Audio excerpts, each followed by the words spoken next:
আমি যে ছোটো কাল থেকে যখন আমি ক্লাস 4-এ পড়ি তখন আমি জিয়াউর রহমানের সাথে হাত মিলাতে পারছি। আমাদেরকে স্কুল থেকে আমাদেরকে কোটবাড়ি ভাট পরিদর্শন করতে আসছিলেন আমাদের প্রিয় নেতা, বিএনপির প্রতিষ্ঠাতা শহীদ রাষ্ট্রপতি জিয়াউর রহমান। উনি এবং জাপানের প্রধানমন্ত্রী আসছিল ভাট পরিদর্শনে। আমাদেরকে শহর থেকে আমাদেরকে নিয়ে নেওয়া হয়েছিল। আমি তখন ক্লাস 4-এ পড়ি।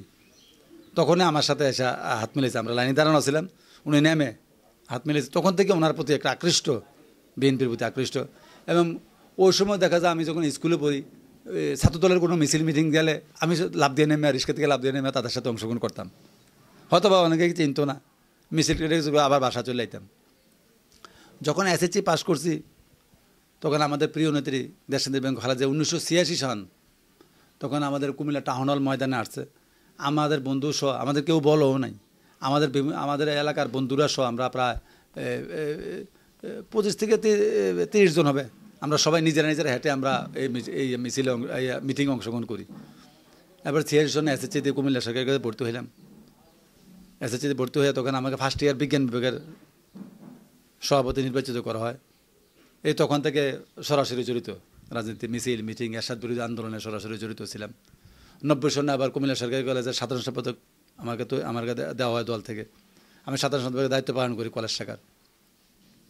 92 সনে আবার বহু কষ্টের কারণে, এটা কুমিল্লা সরকারি কলেজ ছিল একটা আওয়ামী লীগের কলেজ। এটা সবসময় ছাত্রলীগ পাশ করতো। তখন আমি ওয়াদা করি যে এটা আমাদের ছাত্রদলকে আবার বিজয়ী করতে হবে। আমরা ওই বহু আগে থেকে আমরা পরিকল্পনা করে আমরা কাজ শুরু করে দিই এবং ইনশাল্লাহ আমরা সেটা রেজাল্ট পেয়ে যাই। আমরা 92 সনে আমরা পুরো প্যানেল আমরা পাশ করি। এইভাবে আমরা রাজনীতি করতে করতে এই পর্যন্ত আবার 2000 সনে আবার আন্দোলনের সময় 96 সন থেকে আন্দোলন করতে করতে আবার 2000 সনে এটার আন্দোলনে আমি অংশগ্রহণ করি। সুন্দরভাবে করার কারণে আমাদের প্রিয় নেত্রী বেগম রাবেয়া চৌধুরী, আকবর হোসেন দুজনে মিলে প্রস্তাব করে যে আমাকে ছাত্রদলের সভাপতি বানানোর জন্য আমাকে কুমিল্লা জেলার সভাপতি দেওয়া হয়। তখন আবার 2004 সনে আবার আমাকে জেলা বিএনপির সহসাংগঠনিক সম্পাদক নির্বাচিত করা হয়। এভাবে আমি আন্দোলন করে যাচ্ছি এবং আমাকে তারা সবসময় আমার কর্মের কারণে আমাকে বিভিন্নভাবে আমাকেও তারা সম্মান, দলের ভিতরে পদ দিয়েছে। প্রতিটা পদের মধ্যে আমাকে রাখছে। আমি যেটা চাইছি এটাই তারা আমাকে দিয়েছে। যা রেজাল্ট কষ্ট করছে রেজাল্টের দাও, এভাবে সবসময় দেয়। আবার 17 সনে যখন উপনির্বাচন হয়, উপজেলার চেয়ারম্যান মারা যাওয়ার পরে আমরা দল থেকে নির্বাচন করার ঘোষণা আসে, তখন আমাকে ধানের শীষে দেওয়া হয়। আমাদের প্রিয় নেতা ইয়াসিন ভাই সহ মিলে আমাকে ধানের শীষ দেওয়ার জন্য প্রস্তাব করে এবং কেন্দ্রও তা গ্রহণ করে। এভাবে আন্দোলন সংগ্রাম, এরকম কোনো আন্দোলন সংগ্রাম আমি যাই নাই। এরকম ঝড় তোফান, পুলিশের দাঙ্গা হাঙ্গামার ভিতরে গুলি, এর ভিতরে আমি কিন্তু আন্দোলন সংগ্রাম চালাই গেছি। কোনো সময় পিছপা হই নাই। আমার জীবনে আমি কোনো সময় পিছে যাই নাই। আন্দোলন সংগ্রাম যেটা ঘোষণা দিয়েছে আমি এটাই করে গেছি। যেটা আমাকে বলা হয়েছে ঠিক সেটাই আমি করছি। দলের থেকে আমাকে যেটা বলা হয়েছে সেটাই করছি। বহু ঘটনা বলতে গেলে শেষ হবে না। কত যে করুণ কাহিনীর ভিতরে বহু করুণ কাহিনী আছে। এর ভিতরে বেশি মানে অনেক সময় দেখা ভাতরা খাইতেছি, এমন সময় আমাদের সহকর্মীরা যারা বাইরে থাকতো, দাঁড়ানো থাকতো, সবাই বলতো চারিদিক দিয়ে বেড দিয়ে ফেলছে, এই ভাতের নলাটা ফালাই দিয়ে দৌড় দিয়ে গেছি।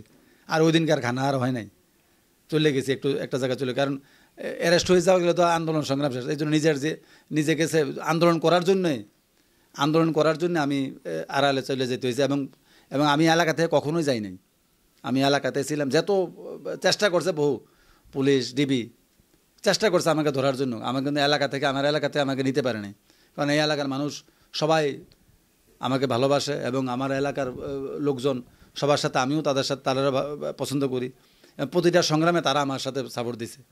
এই যে এখন বাস টার্মিনালে যেটা কথা বলছে, তারাই আমাকে গার্ড দিয়ে রাখতো বিভিন্নভাবে। আমাকে এই মালিক শ্রমিকরা সবাই আমাকে দিয়ে রাখতো, গার্ড দিয়ে রাখতো। আমাকে কখনো এখান থেকে এই এলাকাতে নিতে পারে নাই। বেশিরভাগ অ্যারেস্ট হইলে আমি হইতাম যে জেলখানা আর কোর্টে হাজিরা জমা জামিন নিতে যাইয়া, আর নয়তো আন্দোলন সংগ্রামের ভিতরে আমি অ্যারেস্ট হয়েছি। এই এলাকাতে আমি আইসা বলে মনে হচ্ছে সেফ হয়ে গেছি। আমি এলাকা থেকে আমাকে নিতে পারে নাই।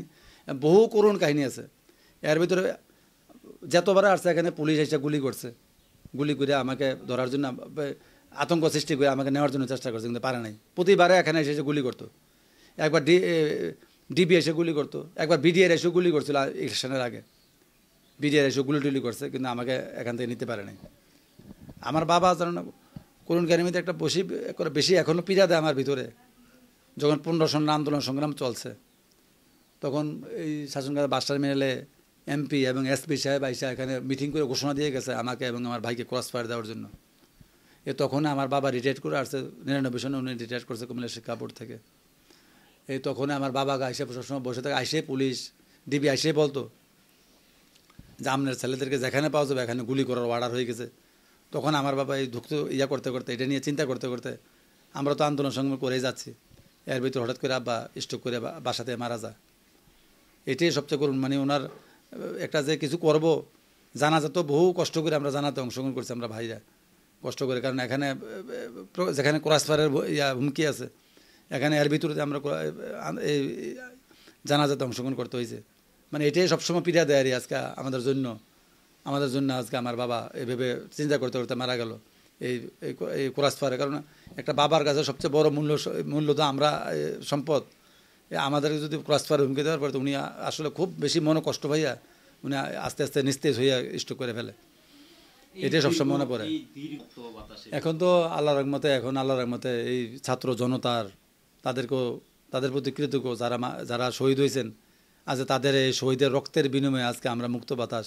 কিন্তু যারা পরিবার শহীদ হয়েছে তারা বুঝতে পারবে আসলে তাদের কত কষ্ট তাদের মনের ভিতরে, তাদের সন্তানগুলো শহীদ হয়ে গেল। কিন্তু আমরা মুক্তভাবে বাতাস নিতে পারছি, আনন্দ ভোগ করছি।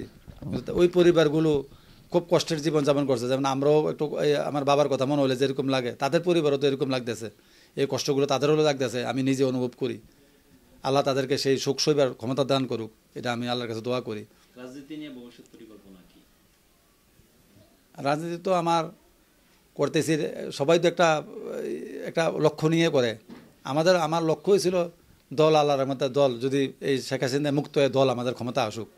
যদি ক্ষমতা আসে ইনশাল্লাহ, দলের কাছে গতবার আমি 17 সনে নির্বাচন করেছিলাম, ধানের শীষ নিয়ে উপজেলা নির্বাচন করেছিলাম।